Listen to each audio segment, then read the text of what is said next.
We are live. Hello, podcast world. Good day, good day. Hello. Hello, YouTube world. Thomas said I need to have my mic in the shot, so it looks really podcasty. It looks like a dick. Yeah, that's some phallic looking mic you got Like there. a big giant dick sticking up off your screen. Look at the base on that thing. Look at that thing. It weighs a ton. If only. But yes, I agree. In order to look really professional, you should have the mic in the screen, maybe some like fancy Janet Jackson headphone type things, right? Right. And then we know you're a podcaster. And now Stephanie's gone. Eat a bag of dicks. So for those that are not following us on YouTube, Stephanie just held up a package of something. I don't know what's in there. It's cookies. It's what? Gummy dicks? No, they're cookies. Cookie dicks. Little tiny. Where would a person get little tiny cookie cutter dicks? And they're all different colors for diversity. Are they different flavors for diversity too? And now she's gone, and we're left to speculate about the bag of dicks that she's holding up. I see sort of cream colored dicks. I see some golden brown ones. I see some very chocolatey looking ones there, and a nice I need Kleenex. Ziploc pack. Aidez-moi. Oh, and that's Stephanie Alouche, my friends. Hi. That's what we have to deal with on a daily fucking basis. What just happened? I don't know. You held up a bag of dicks and then you left. And you're frozen again. What the fuck? Just to show off that you have all the dicks in the world live in your house, and me and Kim have none. I don't even have one inch dick in a bag to my name, and you have an entire bag that you're gonna eat all by yourself. Do you know what it comes with? Oh God, I don't want to know.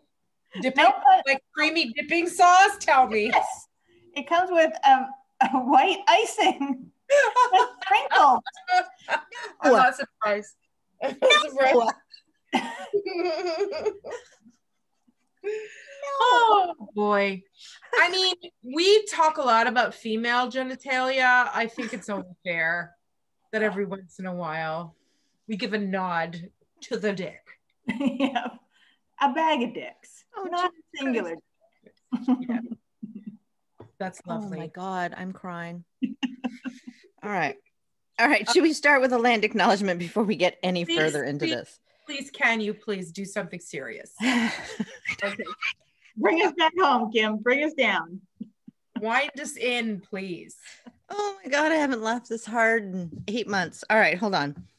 25 years. Fuck you, COVID. All right. I should have had my glasses out. All right. We would like to acknowledge the land on which we live and learn. We, the pragmatic doulas, I should have read this beforehand and adjusted. We, the pragmatic doulas, work primarily on this land we now know as Canada, which has been a site of human activity for over 15,000 years and is the unceded territory of Indigenous peoples. Please take a few moments to find out more about the traditional territories, languages, and treaties of where you are located at https://native-land.ca. As we learn together, as we ask you to reflect on the ongoing role of colonialism plays in pregnancy, birth, and parenting, and your own relationship to this work. We pay respect to the Indigenous birth workers, both past and present, including any of those who may be here with us today. Oh, I like that. Where did you find that? Shaughnessy of Doula Canada does it, Yes. I guess, at her trainings. So I had to edit it because some of it was already written for the AOD.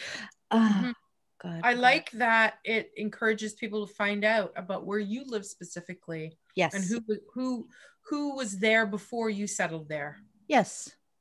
Well, especially when you consider in the United States, as we talked last week, that they don't necessarily do these land acknowledgements. And, 46% of our listeners are from the United States. So please, neighbors, look. do it.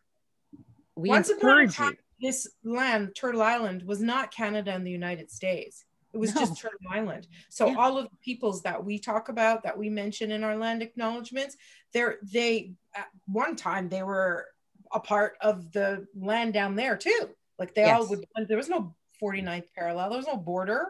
No. So this applies to you too. Yep, absolutely. And we do encourage you to look into your own areas and how you can, acknowledge those that came before you. It's honestly and truly the least. It's the least, seriously, things that we can do to reconcile the horrible history that both of our countries share. When it comes to Indigenous people, it is the smallest, most minuscule thing that we can do. Absolutely. Yeah. Great way to open the door. Exactly. Yeah. Thank you. Now we have, do we want to do COVID check-in? How everybody's doing health-wise? Stephanie, you've embarked on something new. Oh, yes. My gentle movement choice has been yoga with Adriene. Nice. So I was given the thumbs up to go ahead and start gentle movement. And I have to tell you, in my head, I'm like, what the fuck is the point of gentle movement? I don't get down with that. I'm like, okay, so we're walking. Can we go faster? Can we do a hill? And how are we friends? I mean, she's saying, what's the point? And I was like, give me an hour. I will tell you the point of gentle movement as opposed to crazy, intense, erratic movement. That's erratic, not erotic. See what I got on my mind? That bag of dicks put me in a whole wrong direction. Erratic. Oh. So why is this a big deal for you, Steph? Well, I haven't been able to do much of anything other than drive my car on occasion since my surgery. So it's a big deal in that I got the thumbs up to move and feel my body move and contract things and just feel my whole body again and pay attention to it. But it's had to be a really big, kind of like choosing the surgery, choosing to just not wait until I'm okay to do high intensity stuff and to move ahead with gentle movement is huge for me because I'm kind of a all or nothing control kind of person.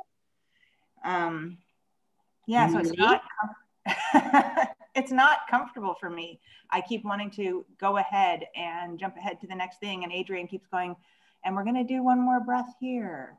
I do have to tell you something though. I was really surprised, or maybe really disappointed, or I don't even know what it was. It was just irritating and unpleasant that I was doing the core breathing that you do as you kind of just gently contract everything with your exhale. Mm-hmm. And my abdominal wall, my abdominal muscles would not contract.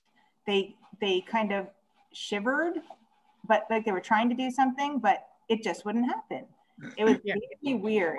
So that's been my journey thus far, is trying to, the only way I can get it to actually contract and feel it and do those things if I'm laying flat on my back. If I'm doing any other position or even sitting up, my body's like, I don't know what you're doing here. So we're just gonna have a little seizure, and very strange. So that's where I'm at. It might be because, again, this is not the type of movement that your body is used to. It's used to getting up and moving quickly, moving hard. And now you're saying to your body, well, we are moving, but we're just going to move like at this pace. And so all of you, even though your mind says this is a good thing to do, your body's like, what the fuck's happening? Yeah, pretty much. Yeah.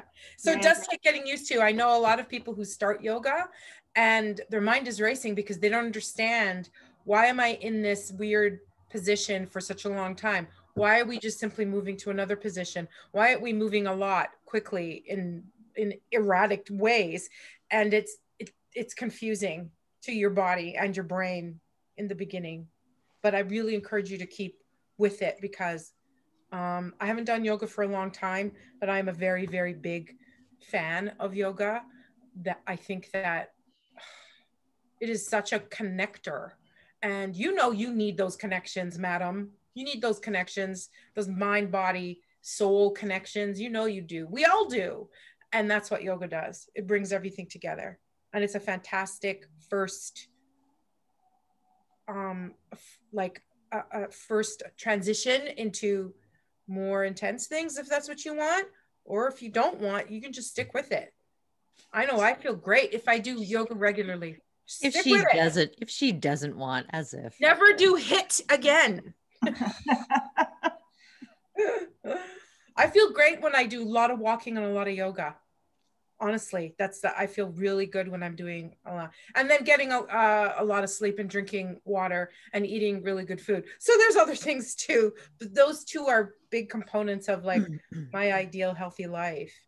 That's what the recommendation was: 30 minutes of walking outside and gentle yoga for 30 days.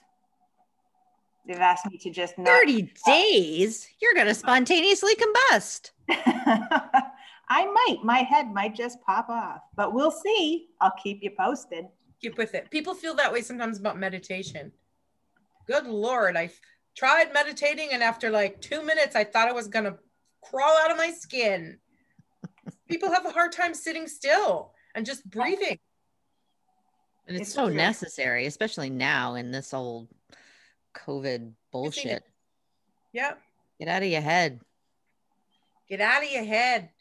And that is something that a midwife once said to me when she was talking to me about birth, that a lot of like modern, I mean, this is only speculation because none of us lived 300, 500 years ago to know what those people did, but it is good speculation that modern people live in their heads. Mm-hmm. People who live in this part of the world, the northern, western part of the globe, that we live in our heads, mm-hmm. that we're go, go, go, that we have, you know, to-do lists that look like that every day.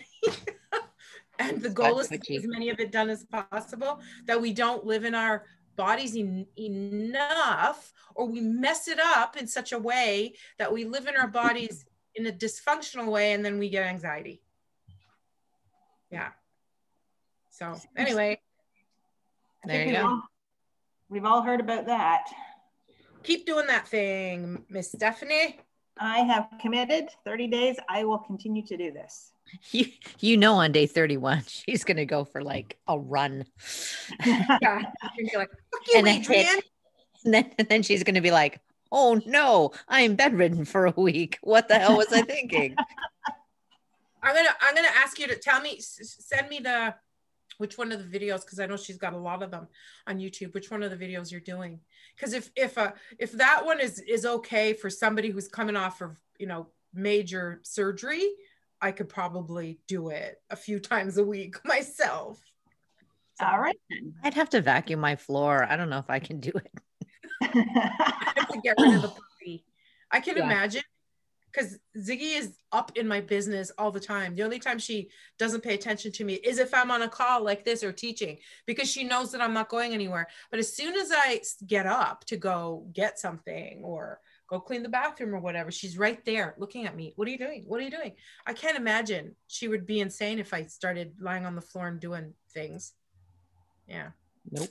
I have to lock.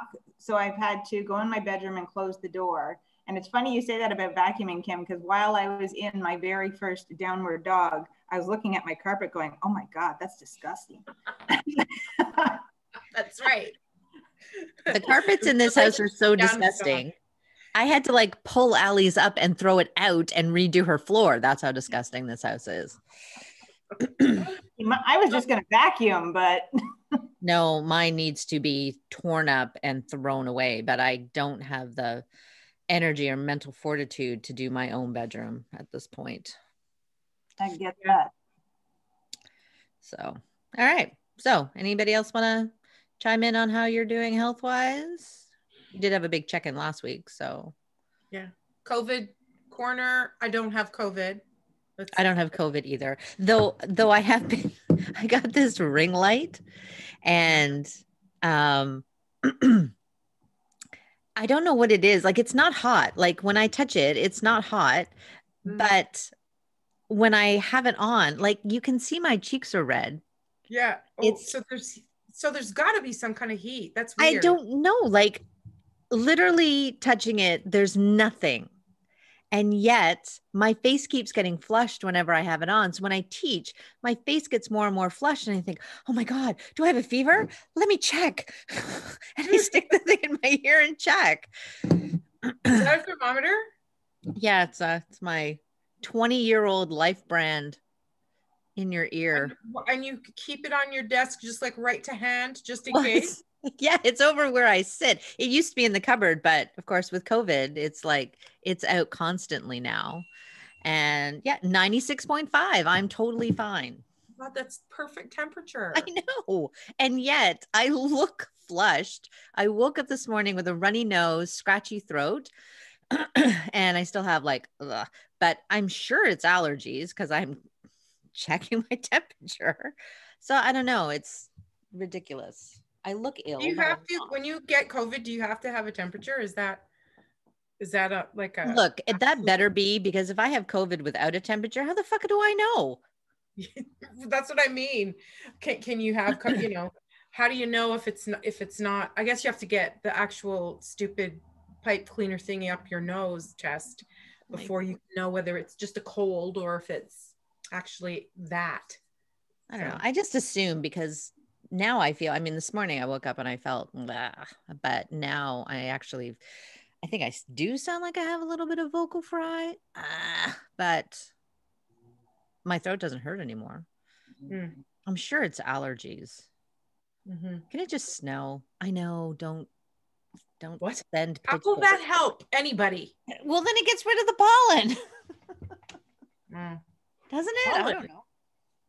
There's no pollen now. It's fall. Pollen is spring. I know, but why do I have allergies then? Okay, I'll tell you why. Listen to me. Okay. Listen to what I say. It isn't the seasonal allergies do kick in this time of year, but it's not because of pollen. It's other things that happen to the trees. And I know this because of my son. He has severe seasonal allergies and they happen in the spring, just when the buds first come out on the trees, and they last until all the trees are in full leaf. And then the thing happens, and it happens again in the fall in the opposite way. As soon as the leaves start falling off the trees until all the leaves are off the trees. Right. So it is. That's why I need snow. That's why I need snow to bury it. Snow will whatever's happening to the trees will continue happening till all the leaves are gone. So that's not going to help you. Sorry. Surrounded by trees. Snow helps nobody. Okay. I'm sure somebody can come up with a thing. Email us if you like. Tell me how snow helps anybody. But no, in October, no, I will not concur. No. Well, no. And I mean, I'm totally fine to live with it because I went to my uncle's yesterday and took off my shoes to come in and help him put his groceries away. And he's like, "You're not wearing any socks." And I'm like, "No, I'm not wearing any socks. Socks are dumb. I'm not wearing socks unless I have to." Fuck, I walk around in bare feet and no socks. Socks are, you talk about jeans being. So do I. Your jeans are leg prison. Jail. Socks are like feet jail. Feet prison. Feet prison. I actually agree. I will wear socks, and I'm a big lover of socks in the wintertime, but it takes me a long time to put them on. So I've started in my house. Look. See? Oh, do you have house slippers? Slippers. Yes. I have house slippers on. There you go. And I'm not wearing socks. And I got a new pair. Show us your bare feet. No, I need. You're wearing like a sweater, a nice cozy sweater up top, bare feet on the bottom. Feet, yeah, you're not seeing my feet because I haven't had a pedicure in 8 months. So, I bought a new pair of rain boots. I got a new pair of rain boots yesterday. Yeah, they came in the mail yesterday. They're very cute. They're bright yellow. They're shorty rain boots, which is what I wanted. I have giant calves, so long rain boots are always a little bit snug at the top, and I feel like I'm walking like this. So I got short rain boots. And so I pushed my feet into them to go for a walk yesterday without socks. And every single step I make, the rain boots fart. They make a little fart noise with every step. So every step I make, it's like every single step. So I'm going to try them with socks and see if it doesn't happen. I hope not, because I hope it stops when I put socks on, because that's not, Ziggy just kept on looking at my feet, like wondering what's happening down there. It's like, that wasn't me. But they're so cute. Oh my God. Anyway, there you go. All right. So that was your allergy information. That was my allergy health. Every time I cough, it's not COVID. Yeah. At least not according to my Life brand 20-year-old thermometer. I can love that thing. All right. We have a news thing, a current affairs corner. Yes. Because we were going to try to do this to be current. I don't know. Yeah. Yeah, and interesting. And to inform you guys, because we know that we are your source. We are your source of news, information, and all things important. Oh, shit. Don't put that pressure on us. Actually, I have a little segue from Kim's thermometer talk into COVID talk, or I guess they're all COVID news talk. So yesterday, Xander got really sick. So he went from he came saying the same thing as you, Kim. He walked into the living room. He's like, do you have Benadryl? Like, my nose is running. I've got a cough. I've got to go to class tonight. He's like, I know it's allergies. It happens at this time every year. I said, okay, I'll get you a Benadryl when I'm done my work. Not 10 minutes later, he came in and he was like, Xander's white to begin with, but he is so white, his freckles were faded. Like, he was not looking good at all. And he kind of had he looked sticky. Like, oh, hot damn, what's up with you? And he's like, oh, I just, all of a sudden I really don't feel well. And I thought, well, maybe you got flu or the COVID or something instead of the allergies, you think.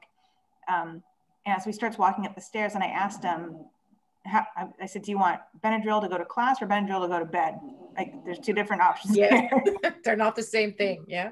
And he started dry heaving. And I was like, oh, you got to go, get upstairs. And he vomited solid for the next 2 hours. And he was gray, like I thought his skin was going to slide off his bones. He looked like he was shrinking, and Xander's small to begin with. And I was just like, oh my God, does my kid have the COVID? So I got him to take his temperature, and it kept coming back as normal. So I grabbed the thermometer and I shook it down to try and reset it or something, right? It's the old mercury style one. Yeah, you've got one of those. Did your mom pass it down to you from your days? You know they sell new ones, right? You can order it to your home. With your new computer? That's the funny part. I had to take Abby to the barn. And so while I was out, I messaged him and said, don't drink anything. Take your temperature again after you haven't had anything to drink for 10 minutes. And he wrote me back and he goes, no, it's still the same. I was like, okay, fuck it. I'll stop and get a new one. So I tried to buy a thermometer at Shoppers Drug Mart. They are all gone unless you want to pay $150 for the ones behind the counter in the pharmacy. All the baby ones were gone. All the mercury ones were gone. All the little tiny digital ones were gone. You need to get the fertility ones. That's what I was going to say. You got to go to the section where they sell the lube and the condoms, and then you get the ovulation fertility thermometer. They're just thermometers. They're just thermometers that are pink. It's regular thermometers. They just like call them ovulation thermometers to market them to those people. So check there next time. Now that would have been lovely and funny to pass Xander something that said, here's your fertility thermometer. But it only says it on the packaging. Just as I was leaving, another woman came around the corner and I saw her reach up to where the thermometer should be and put one back. So I ended up grabbing that. It's a digital teddy bear one. It is very cute. It's meant for children, but I got it and brought it home. But by the time I got home, he was out cold. He slept solid for like 4 hours. And then all of a sudden I heard noise from his room and went upstairs, and I said, "Oh, how are you doing?" He's like, "I'm okay." All of a sudden, he said he just like all of a sudden passed out cold after all that vomiting. He could kind of feel himself sleeping, could not get up and get out of bed. And then all of a sudden he was popped up again like a jack in the box. Very weird shit. But yeah, COVID corner, you can't find a fucking thermometer in person. So you'll have to do what Kim says and order that shit to your house. Order that shit to your house, or try the sex center and the sex section in Shoppers in the drugstore and see if they have ovulation ones. I can't believe that I didn't even think about that. Me. Well, I didn't think of that. It was a friend of mine who, I don't know where she got the idea from, but she told me that. And when I went looking for a thermometer, yep, there were 10 of them in that. So I told everybody that I know, if you need a new thermometer, go. This was like back in March or April, when everybody was stocking up on. And I think you might have told me that. Somebody told me that. Yeah, I did. I posted it. Yeah, I posted it on Facebook or something. So yeah. So now it might be so well known that they're gone. But when I went that day, there were 10 of them there, and in the regular thermometer section thing. So cool. Don't say that we never give you good ideas, people, because there you are. Full of them. We're full of good ideas. This episode is gonna like, I hope you're taking notes. Change your life. Is that your BBC voice? She says there's her BB, her Brene Brown voice. Change. This is my ASMR. Hello. Welcome to the Pragmatic Duelist. All right. Back to our regular crassy selves. Regular scheduled programming. Well, I'm glad he feels better, because that's shitty when your kid's sick. Like, you can't, it's always on your mind no matter what you're doing, you're always like thinking about how they're doing. And especially now. When they're grown up, especially now, and even when they're grown up. So there. Yeah. All right. What's up? What's next on our agenda? So there was, I unfortunately, I wanted to do a little bit more research on this, but I did not, because I had a meeting this morning with the AOD. So, but I was watching the news this morning, your morning, and they had an interview with someone who was a surrogate, and they live in Indiana, and the parents that they're a surrogate for are in Hong Kong. So when COVID, sorry, yes. So I have a couple of corrections. I did do some research. Oh, good. Idaho and Beijing. Okay, they had Indiana, IN, on the thing. Okay. So anyway. I just read a couple of articles just now before we came on. But anyway, doesn't matter. There were either way. The surrogate was in the States, and then the parents were in China. Right. So, and then of course they get pregnant and everything is working, and then COVID hits and nobody can travel. And this is, so when you think about, all the things that COVID has disrupted and changed and done, this is one that I actually never even considered. That, now this family, who are the surrogate family, are raising this baby until travel restrictions are lifted and those parents can come and get their baby. Like, that's crazy. That's totally crazy. And what did it say? So the surrogate was a woman who was married, and she already had one kid who was 2. Yeah, a son. Right. Yeah. And so decided to do surrogacy to help, infertile couples, whatever. Yeah. And all was great. And I think what it said that she was 8 months pregnant when the lockdown happened. Yeah, so this baby's not a newborn. This baby's a baby, like a kid. Yeah, like an infant now. Yeah. Um, and yeah, so I think the baby was born in May. Trying to see. Yeah, I missed the beginning of the interview. And yeah, so the baby was born in May, and then it became apparent that the parents were not going to be able to make it No, because they were because supposed to come in time to attend the birth. yeah. And then that became apparent that wasn't going to happen because all the borders were closed. And I love how people now quote, like they'll say, I think when President Trump decided to shut down the borders, like it's his fault. It is. He decided to shut down the borders. That's when reality hit me. And I realized they weren't going to make it for the delivery. Well, it's not just that. Those other parents wouldn't have been able to get out of China or Beijing. Right. Yes. If they were somewhere else, maybe it would have been different, but. But I mean, even in Canada, like it's only just now that they're allowing compassionate border crossings for families to be reunited again that have been was that like yesterday or? Yeah, I heard that yesterday. Yeah. Mm-hmm. So and that's like, you've got to prove that situation is like necessary and needed. Oh, absolutely. Especially when you've got people stranded in other countries that really, that was not the intent. Like, you know. It also said in one of the articles that the father is a Canadian citizen, but he was having problems.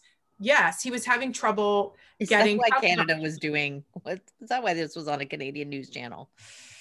Right. So I'm assuming then that he couldn't get travel documents for his wife, and if he had come into Canada, he couldn't. It would have been. He couldn't have come to the States, and then what? So I don't know. Yeah. It's really confusing. Really confusing. Yeah. So I don't know if their intention was. I think their intention is to live in the States because that's what one of the articles implied. Anyways, whatever. What I found interesting is that the parents asked the surrogate family to take care of the baby in the interim. Yeah, and they did. And I said to myself, well, what other option is there? But apparently it said that the other option was to give the baby to a nanny agency to care for. No. It said that in both articles. And I'm thinking to myself, what the hell nanny agency is there that would take care of a baby like for months and months full time? You mean an orphanage? Like what the hell? Yeah, what is that? So I'm like, nanny agency? Nanny agency is an agency that sends nannies out to families that need nannies. So unless they just have a nanny. Unless they just have a nanny go into a home, they secure a home from wherever. The nanny goes in, takes the baby, and lives there with the baby and raises this baby. That's weird because that would be that family is raising the baby and they have a nanny who helps them out. Yeah. Or the family who is waiting to get their baby literally pays for a lease on a house, pays for a nanny and a person to raise that baby till they can get in.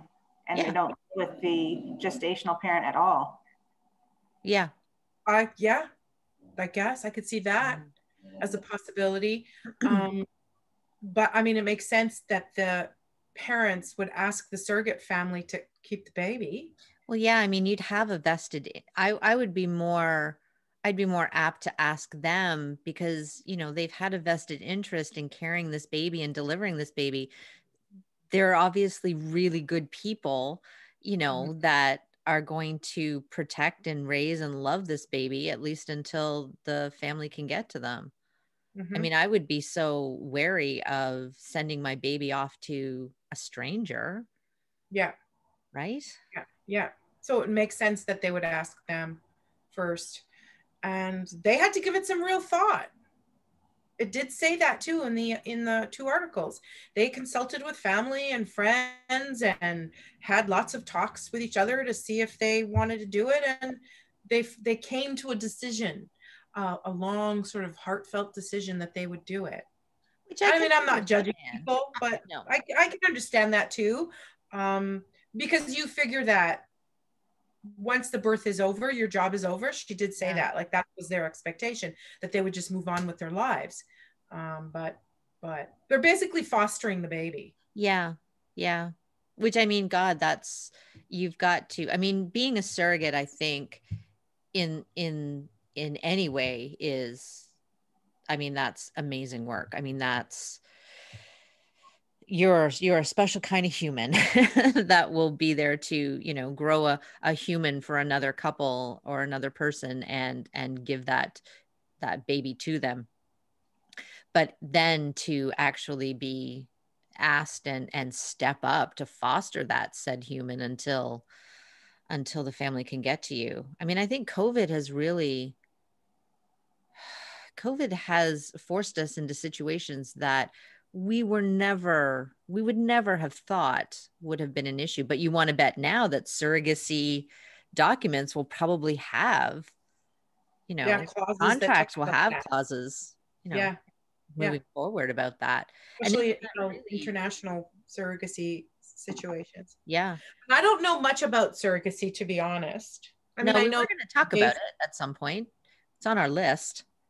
Is it common, Steph? Do you know any, much more than I do about surrogacy? Like, is it common to, whose egg is that? Is that the surrogate parent's egg, or is that the other parent? I think in this case, it was, she was just the host. She was not, she was not biologically or the sperm. No. So so whoever, and we don't know if that egg came from that parent, the other mother. We don't know that either. No, but it was definitely not her egg. Mm-hmm. No, most of the time, even if one of the parents are either their sperm or the egg is not from one of the parents, the surrogate most often I don't think I know any surrogates who have, other than family members who've said you can have my egg and we'll use your partner's sperm and then just have in vitro, but or AI. Most of the time it's the parents or they've got an egg or they've got sperm elsewhere and then have the surrogate carry the baby. Right. Yeah. All right, in a situation like with celebrities like Kim Kardashian, I know that she's used surrogates for the last two kids. Yeah. 2 kids. And I assuming that we know so much about celebrity lives, Kim Kardashian could carry her own baby, right? Yeah, but I think it made her really, really sick. She had sorry? She had placental ecresia, that her placenta grew right through her abdominal wall, through her uterus. She also had really bad preeclampsia. Yeah. As well with one of them. So, I mean, I think being pregnant, she could get pregnant and she could carry a baby, but I think being pregnant was really, really physically hard on her. So was it her eggs they used then? I think so, yeah. Her surrogate. So those are her and Kanye's biological children. They just use somebody to carry. Okay. Yeah. See, I just want to know all the details of everybody's lives, okay? Well, of course we do. I mean, look, you put yourself out there. We want to know all the details. Don't just give me the cover story. Jeez. No, I'm just not reading the headline. I want to know it all. Yeah. So that is definitely something that, like you said, Kim, like who could possibly think of some of the far-reaching effects of COVID-19? We know like the obvious ones or the ones that have affected people that we know, but this is something that never even occurred to me. That could possibly.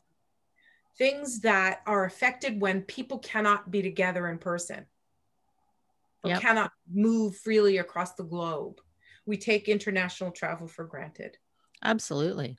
You can just hop on a plane. If you have money, you just hop on a plane and go wherever you want to go, whenever you want to go there. Yeah.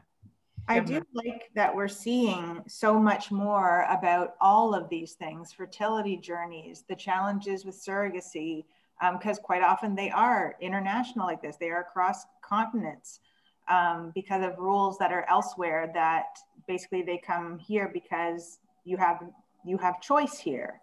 So many of the couples that I've spoken with come here from Spain and come here from Italy, where gay couples are not allowed to have their own children there. It's like you can't get a surrogate there, so they come here. They literally move their whole lives here to stay here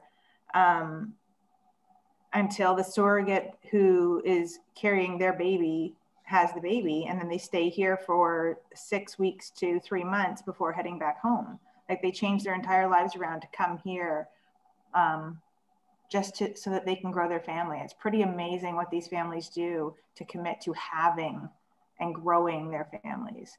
And doesn't that show you, the strength of the human condition to procreate, to raise and love a child, and just that whole identity of love and family and togetherness, that people are willing to cross oceans, move mountains, do everything in their power to create for themselves a family, even when so many obstacles are put in their place to not have a family.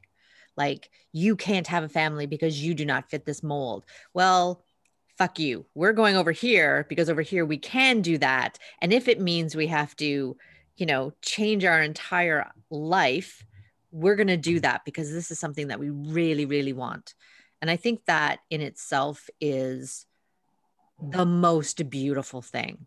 Like, why are we denying people having families and having children when they are willing to do this, to do it, to have it? Go to the ends of the earth to look at the commitment for that, right? Yeah. I mean, those people that are willing to do that, they deserve to have families and they deserve to have all those paths cleared for them. And of course, I'm going to be the gray cloud.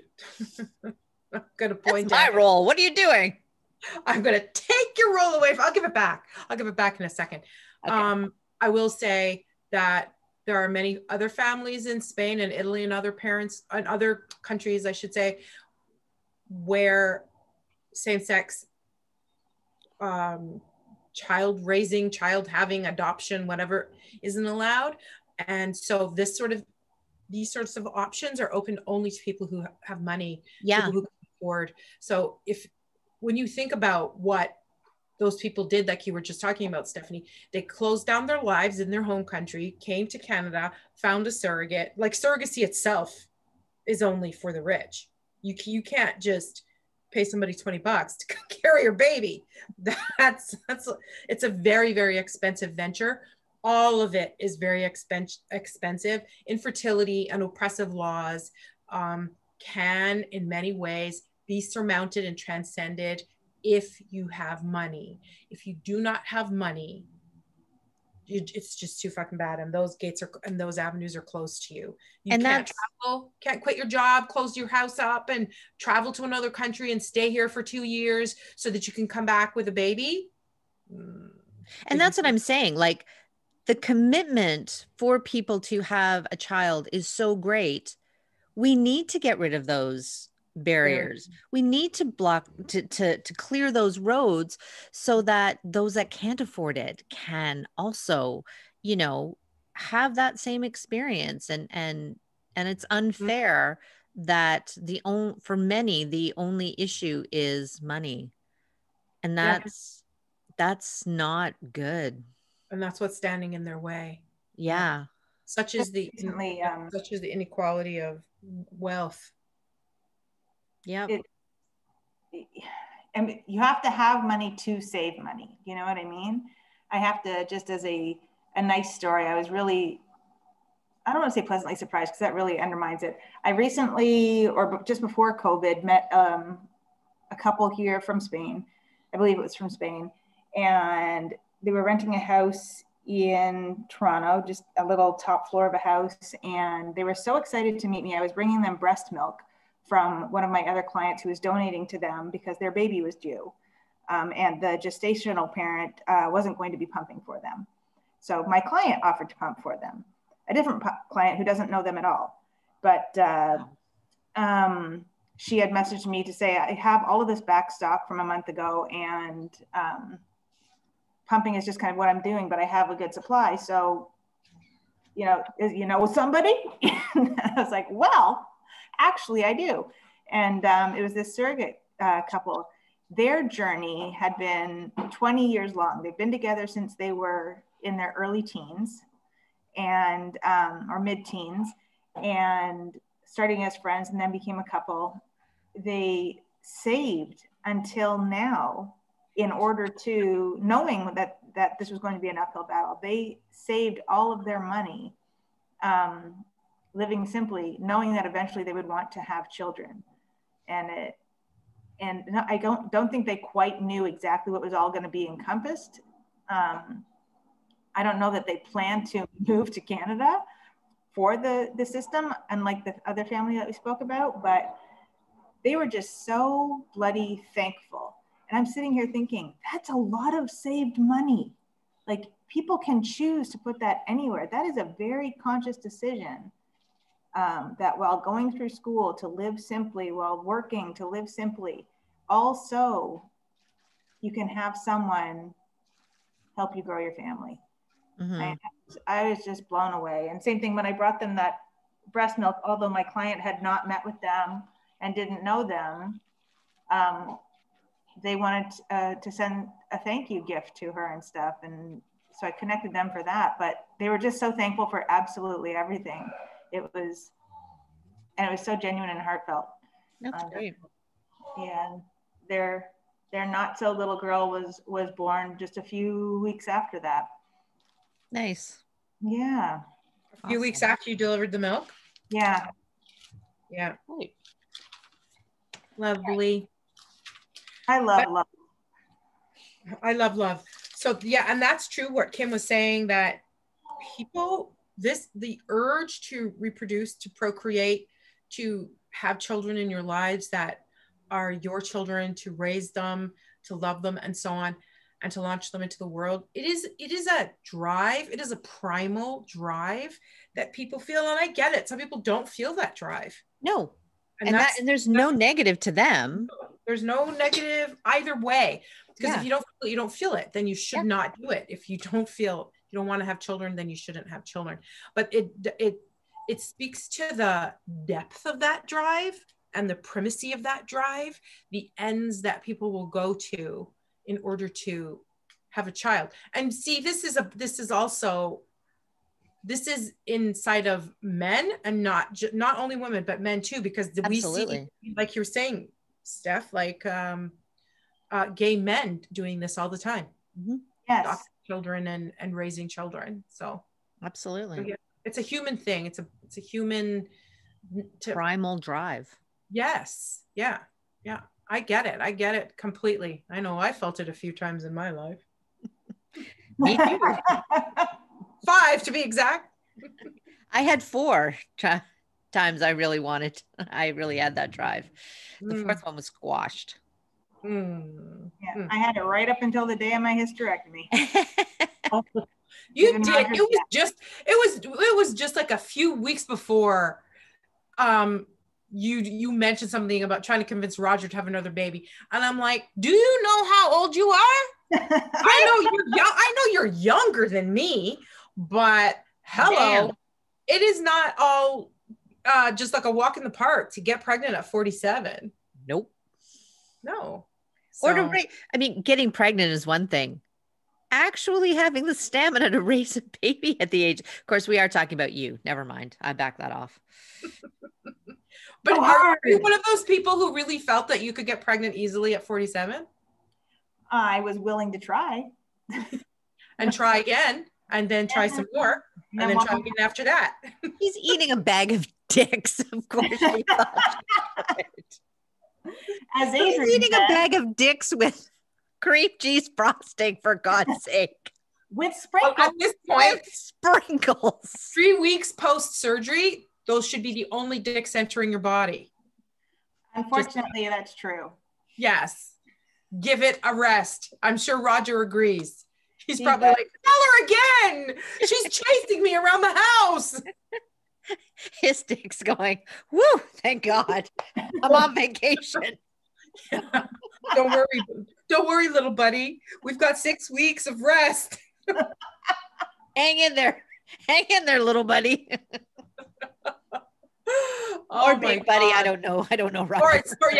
Sorry, Roger. We're not trying to. We're not judging. Nobody's casting any aspersions. We're just speaking generally. I'm sure. Never mind. Lord. Yeah.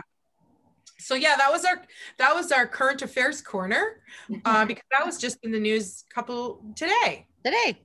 Yes. If you find that there's anything in the news that we've missed that you think is interesting for us to talk about, then let us know, please. Yeah, send it our way. thepragmaticdoulas@gmail.com. Oh, did anybody watch the the American vice presidential debates? You watched it? Did you watch the whole thing?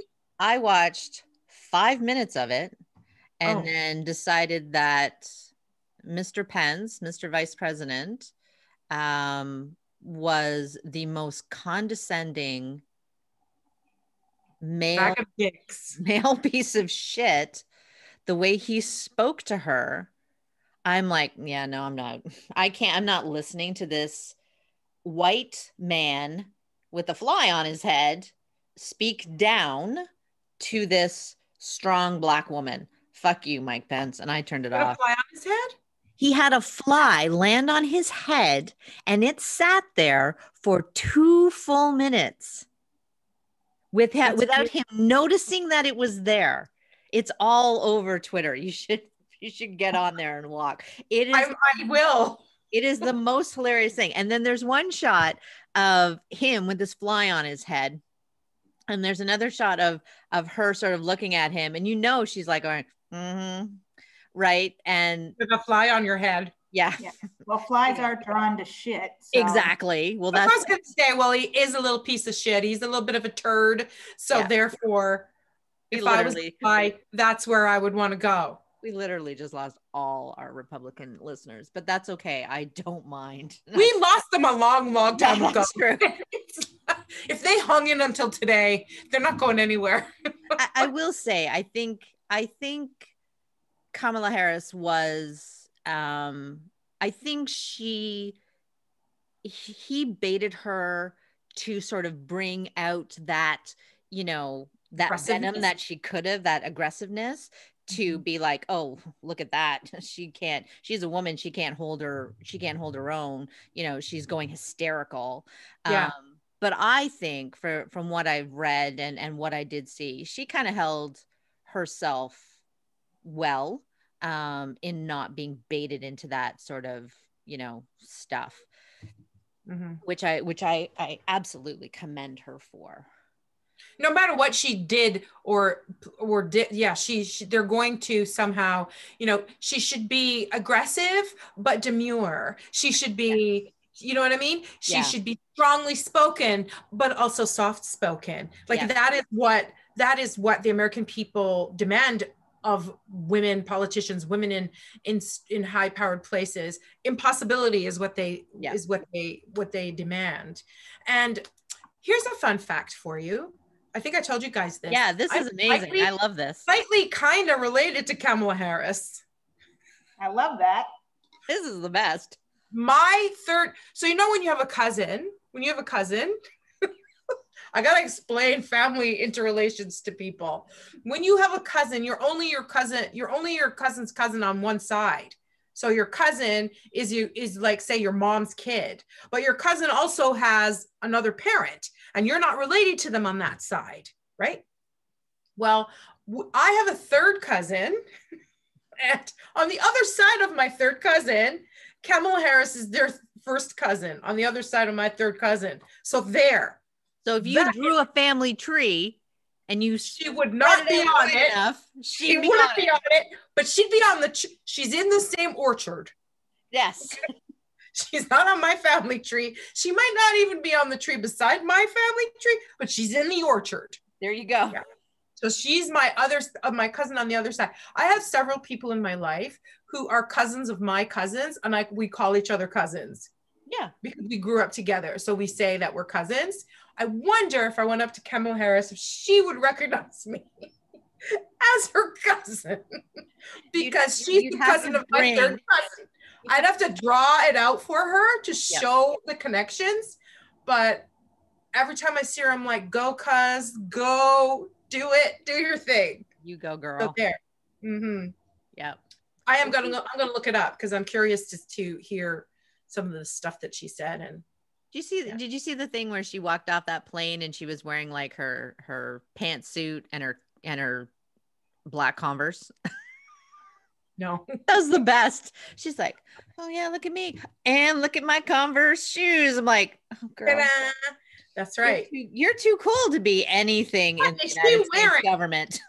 Yeah, she is. She's too cool to be in that office, but No. whatever. But She'll do it. I think when you talk about women, we're not getting to our topic today. We should just leave it till next week. But when you look at American politics, especially now, and especially with the death of RBG and the upright assault on women's rights and what could potentially happen if the Republicans win this election, having somebody like Kamala Harris is, at least being there and being like RBG in that she is calm, she is stating the facts, she's throwing it all out there and being the leader that is needed at this point in time.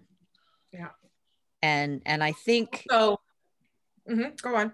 I was going to say, like, I wanted to be, I wanted to say this probably last week actually as well, but you're coming to the end. There's less than 30 days from the American election.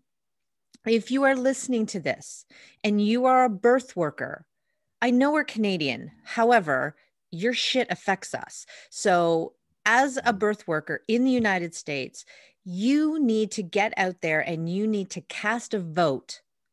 You need to have your voice heard. You need to speak up with that vote, because everything that we do as birth workers will be affected if the American Republican candidate wins this election. What you do for a living will be affected based on the rights of women, LGBTQ, all of that stuff. Yeah. Everything that happens will affect you as a birth worker. So you have to vote. I don't understand people that don't vote. Oh, it drives me nuts. Yeah. Anyways, that's my PSA. Vote. Did anybody read my Facebook memory thing? Posted my Facebook memory thing about the day that I became a citizen, when I went for my citizenship. And it was a horrible, horrible day. My 8-week-old baby was in the hospital with like a severe respiratory infection at 8 weeks. Yeah, Kyle. I don't know this story. Yeah, Kyle, at 8 weeks, we took him to emerge because he was grunty, breathing in a grunty way. And so they thought he had pneumonia at 8 weeks. Like, we didn't, And anyways, I was in the hospital with him, with my 8-week-old baby, and they let me put him in the bed, and they put the oxygen tent over the bed. So I was in there with him, and I had to go to my swearing in my citizenship ceremony. So my mom came to stay with him, and I didn't even, I don't know, maybe I dragged a comb or a brush through my hair. I didn't have a car at the time, even at that time. So I was wearing sweats with probably milk stains or whatever on my sweatshirt. And because I didn't bring anything to the hospital, I just stayed. I think it was probably the second or third day that he was there. And I went to the Scarborough Town Center and the Civic Center. And it was some like the 200th anniversary of Scarborough or something, no. something like that, something big happening. So it was a huge ceremony with like politicians there. There was a buffet lunch, all these people, these wonderful people who were so proud to do their citizenship, wearing suits and nice dresses and I'm sitting on the edge of my seat, just like, Hurry up. do all the speeches and speeches and speeches, my boobs getting fuller and fuller by the minute. And then when it was my turn, you know, you do the thing, yeah, blah, blah, blah, blah, blah, blah. Thank you very much. Shake hands. And I was out of there. I didn't stay for pictures or lunch or anything. And I took a cab back to the hospital so I could go be with my baby. And that was it. I had already been in Canada for like 22 years. So I wasn't a new Canadian. Like most of the people there were new Canadians. It took me 22 years to get my citizenship. I had, you know, I've been to school in Canada since I was 2 years old. And by now I was 29. So I wanted to vote in the next federal election. The point of this story is that I wanted to vote in the next federal election so badly. And I know the only way to, and I had kept missing election after election. I always voted in municipal and provincial elections, but if you're not a citizen, you can't vote in a federal election. So I decided, okay, that's it. So I did all the things, and it just so happened that the actual ceremony day was that day, and you have to be there. So, and yeah, so I made sure I voted, and every single time I voted in a federal election, I remember that day. That's the reason why I didn't fight for my right to vote the way that other people did, but that was my driving force. Otherwise, there wasn't anything else. There wasn't any other benefit of citizenship that interested me enough more than that. So there you go. I am a Canadian citizen, and I can vote. And I think that's it, right? Like, I mean, I've always said when I turned 18 and I was able to vote in whatever election that was, I was so proud. I was like, I can't wait to vote. I cannot. And I mean, of course, let's keep in mind at that age, I was going to be taking political science in York University. I was a member of Greenpeace. I was going to be a lawyer, and I was going to do all this human rights stuff and blah, blah, blah, how things change. But this was like, this was my right. And I think my family has always been, you know, well, you got to vote. You got to vote. We always talked about elections and whatnot at the table. We always talked about politics and whatnot at the table, and we may not have always agreed, but we always had those discussions as a family. And I thank my parents for that. And I mean, around my dinner table, we do that. We have those discussions. I swear to God, if I hear that one of my children hasn't voted, I think a small piece of my heart will break off.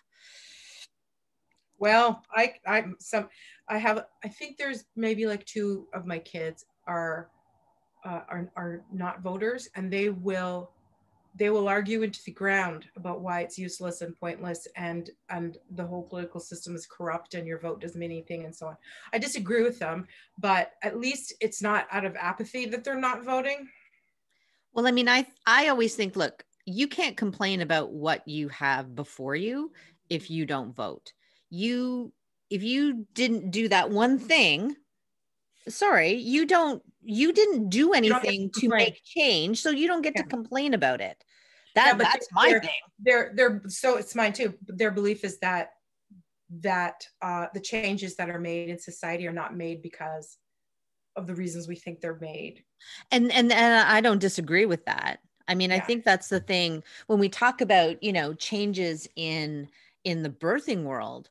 I've always said, and I'm probably not popular for saying this, but I've always said that the changes to create change within the birthing world, within the hospital medicalized setting, I don't think it's going to come from doulas. Doulas can stand there and wave their placards all they want, but change isn't going to come until those that are directly affected stand up and have people supporting them to do that. But the change, like a consumer, it has to come from the consumer for me. Yes. No, you're right. You're 100% right. But that's actually the point of my kids. Like, that's part of their argument. If you think the politicians are going to do what you want them to do because out of the goodness of their hearts, no, we're the ones who have to make the change. Of course not. And voting is not one of those things. It is resistance. It is dissent. And our voices are what forces them to make the change. Anyways, like I said, I don't agree with them, but the least I can say is they're not apathetic. They are passionate and loud, and God help me to get through Sunday Thanksgiving dinner. Because we're all going to be together, and I know where it's going to go. I mean, I also, oh, never mind. I totally forgot what I was going to say. Never mind.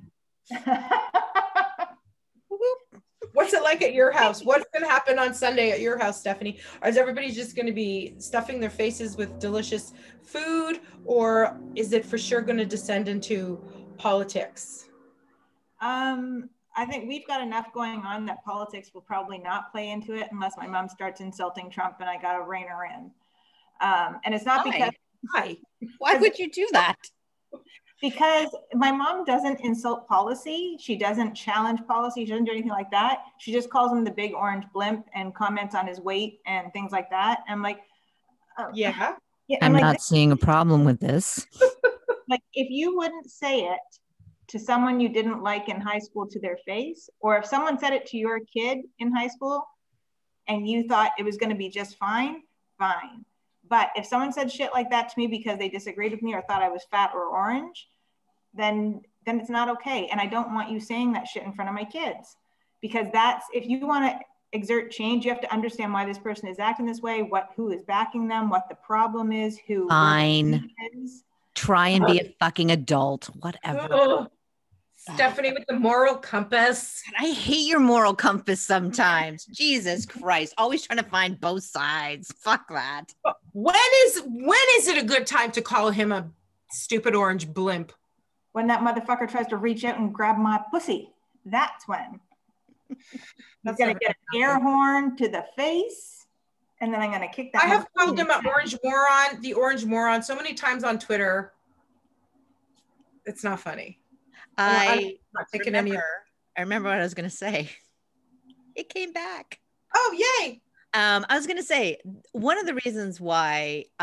other reason why I vote is there were so many women that came before me that fought tooth and nail to give me the right to vote, that I would feel disrespectful to the efforts that they had if I did not honor what they went through to get me to be seen as an actual person under the law. Mm-hmm. Thank you, Nellie McClung. Yeah. I am having Thanksgiving dinner this year. I wasn't gonna, but then I spent too much money at the grocery store and Loblaws gave me a turkey. So for free.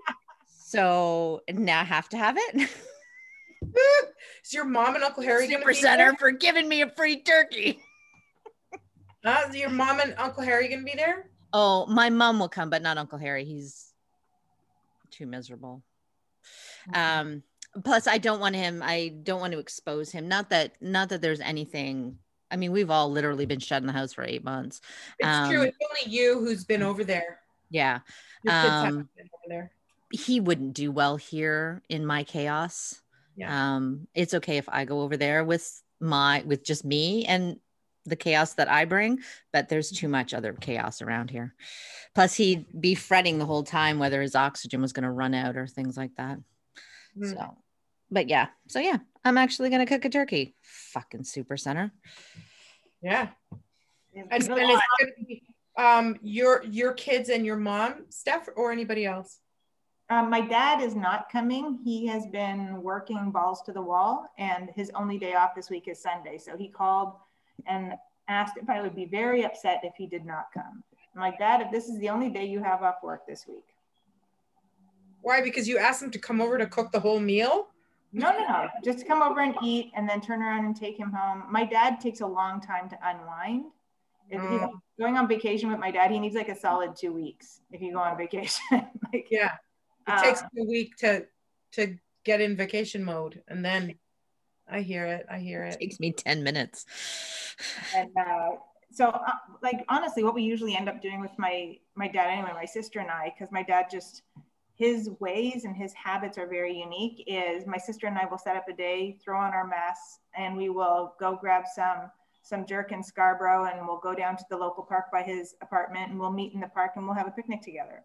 And it's like a little jaunt out for my dad because he loves to walk down to the park. And yeah, that's how we visit with my dad. He also, he works directly with the public every day. So he doesn't feel comfortable being in a closed space with us. He's like, I don't know if I'm carrying something, if I'm just asymptomatic, and I don't want to give anything to you guys. And my sister has a very compromised immune system. So a nice fresh air, socially distanced picnic on, after going to Fami or a jerk place locally, and have a good meal sitting outside. That's what we like to do with him. And that makes him much happier than sitting down to a dinner here when he's fucking exhausted. That's good. Yeah. Everyone has their ways. Now my mom is coming over and she wants to cook the whole damn thing. I'm like, and I'm sure you're not having that happen. Though you should. Yes. Yeah. I'm gonna make. Is Carrie coming, or just kids? Yeah. No, my sister is not coming. Again, her immune system is such that, and she recently traveled to the hospital for an infusion. So she's keeping very strictly to her bubble in order to keep herself safe and keep the rest of us safe. Yeah. Yeah. It's been hard. It's been very hard because you guys know that my sister and I are like connected at the hip. Yes. Yeah. And very much physically so too. So actually recently I stopped into her place and she unlocked the side door so I could come through the side door and not have like in her front foyer, it's closed. So I went through the side door to use her bathroom, and I came out. I looked down the hall and she was crying in the hallway. And I thought something had happened while I was in the bathroom. And she was angry and she was sad and she was yelling about fucking COVID. She's like, I can't, because of this fucking thing, I can't fucking hug my sister. And she just kind of squatted down, and thankfully my niece, Gracie, heard her crying and came running down the stairs to see if everything was okay. And she hugged her for me. And then I said, I did a fuck it. I went in, I was in the side hallway, which has the washer and dryer. So I grabbed a sheet off the top of the dryer and I folded it in half and I threw it over my sister's head and my niece's head. And I ran up to them and hugged them anyway. Aww. And the whole time Carrie's going, Steppy, no. And I'm like, yes. Just had to make it work in the moment, you know? If both of you are wearing like Halloween ghost costumes, you could totally hug. I should get those dinosaur costumes, the blow up ones. I've seen people, I saw online once where somebody, like they had a sheet hanging on the line in the backyard and they cut 2 holes in the sheets and then put 2 long plastic arms, you know, like. I saw that, yeah. Yeah, and then the grandparents put their hands through there, so there were like gloves, and then they could hug their grandchildren. Yeah. On the other side of the sheet.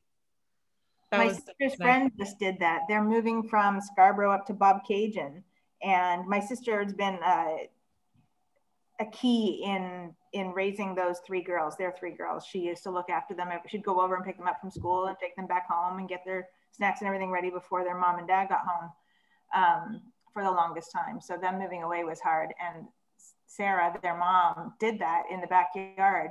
They invited Carrie over for a socially distanced backyard meal. And it turns out they had set up this whole like clear curtain liner. Yes. With 2 holes cut in it. And she'd somehow managed, because she's so crafty, to make 2 long tubes of plastic as well and sewed it into it so that they could hug through the plastic. Yep. That's cool. So it's possible. Just be a little creative. Yeah. A little creative. Well, my big extended family, we're going to have a Zoom meeting, a Zoom Thanksgiving get together. It's not a meeting, but we're going to get together. And because it's Zoom, we're inviting like even more than just my cousins and stuff and my sister in Toronto, but we're going to invite all my relatives that we have like all over the world. So it will be pretty big. And then we'll do, we'll just chit chat a little bit about gratitude and so on. I am going to read a land acknowledgement because Thanksgiving and what that means, not for everybody, what it means for us. And then we will have our usual typical 15-minute grace that one of my old uncles will probably have. And then everybody will have a meal on their own. The other thing that we're doing that's cute, my sister and I came up with this idea. We're going to have a food exchange. So there's about 10 of us cousins in Toronto, mostly in Durham and Scarborough. Like those 10 of us who have our own houses, who are heads of households, right? And then we're going to do a food exchange. So it's like Secret Santa. So whoever you get, you've got to prepare something for them. And whoever gets you has to prepare something for you. So everybody posts their menu. So, nobody's allowed to ask for like a turkey. Like I'm not making somebody else's turkey for them, but I am making like Chinese noodles for, or a quinoa salad is what she asked for. She changed it. And I asked for a potato salad. So mostly salad stuff or whatever. So that's what we're doing, a food exchange. We can't do that with me because everybody would want to burst into tears if they got me. That woman can't cook. Well, that's why you pick something like give us macaroni. Bring us all the drinks so we have like Chris and Kyle are bringing fruit, juice and pop and wine for. Yeah, I'm the bun person. I'll get you bun. The non-cooking. So we have people like that too, and we usually give them the stuff like just bring 24 dinner rolls. I had we did a potluck one time, a barbecue potluck with friends. I'm not friends with these people anymore because Paul got them, but in the settlement. They went with him. And I made this, keeping in mind, I had like a new baby and 2 other kids, and I made this pasta salad from a box, but I boiled the pasta. What the fuck do you want from me? And one guy who they didn't have children, he's like, yeah, did you make the pasta salad? I go, yeah, I did. And they go, yeah, it was from a box, right? Fuck you. What? That's rude. Fuck you. That's very rude. I wanted to like punch that guy in the face. Yeah. Shut up. How rude. Ziggy and I say that was rude, right, Ziggy? That's right. I would have held that fucker still for you. Huh? I would have held him down so Kim could kick him. Right? Honest to God. Anyways, well, we're like getting there. It's 3:00. Yeah, I got to pick my son up from work. Yeah, I got to take Ziggy out to pee. That's why she poked her head out from under the chair. She's said, like, "Mommy, it's time for pee-pee." That's enough. That's enough podcasting. Oh, I go, it's time for pee-pees. And Jack just went, huh? It's time for what? I know, sweetheart. No, not you. And I got to go help Winston, who is currently crying because he can't get to Gertie, who is in heat. Oh. Oh, so she's not pregnant? Oh, well, no, she got fertilized. She got hooked up at the breeders, but she will continue to her cycle. The cycle doesn't stop when you get pregnant, unlike with us. It will continue. Even when she's pregnant? Yep. Well, it can take from fertilization or from like in vitro fertilization or someone, dropping a dose off. It can take up to 2 weeks where the sperm can actually survive waiting for an egg or more to drop. What the hell? Yep, they don't necessarily get pregnant right away. And you thought we just talked about human birth. Here you go. Right. We talk about you don't learn anything from all us. Species fertility matters to us. That's right. Next week, fertility matters. Next week, we're going to talk about another animal. I don't know which one, but we're going to figure it out. Marsupials. Ooh. Talk about marsupials. Marsupial conception. Yes. 2-headed penises. Oh, damn. Yes, you in that goddamn picture. Oh, it keeps popping up. I wish people would stop. Yes, and me too. It keeps popping up for me too. Responding to it. I wanted like a close up. It's a close up of that little 2-pronged penis. Yes. And it's a close up and it looks all big and red and throbby. I'm like, I don't want to see this first thing in the morning. Ah. And that's why I'm single. So Maybe you Alright. know, bag of dicks. Bag of dicks. We should take a picture of that. I mean, take a picture. That should be the name of this episode. Bag of dicks. Bag Absolutely. Of dicks. Steph eats a bag of dicks. There we go. No, put it back up. I'm going to take a picture. Oh, now your face is here again. Okay. All right, hold on. Here it comes. Hold on. Actually, hold on 1 sec. I'm going to get something. So just while she's doing that, 5 men have been charged in a federal case in Michigan in a plot to kidnap Michigan Governor Gretchen Whitmer. Huh. Look at that. Like, is there no end to the craziness? No, that's the answer is no. Fair enough. There's so much like I can't take a picture of my screen because the sun is right. Blurry. Yes. Right, Dig? All right, are you ready? I don't know. Let's see. Yes. I don't know if I'm ready for this. Okay. Dead air, dead air, dead air, dead air, dead air. Fucker, come on, turn on. Steph, what are you doing? Did you do it? Oh, come on, Steph. No. Yeah. Here it comes. There we go. There we go.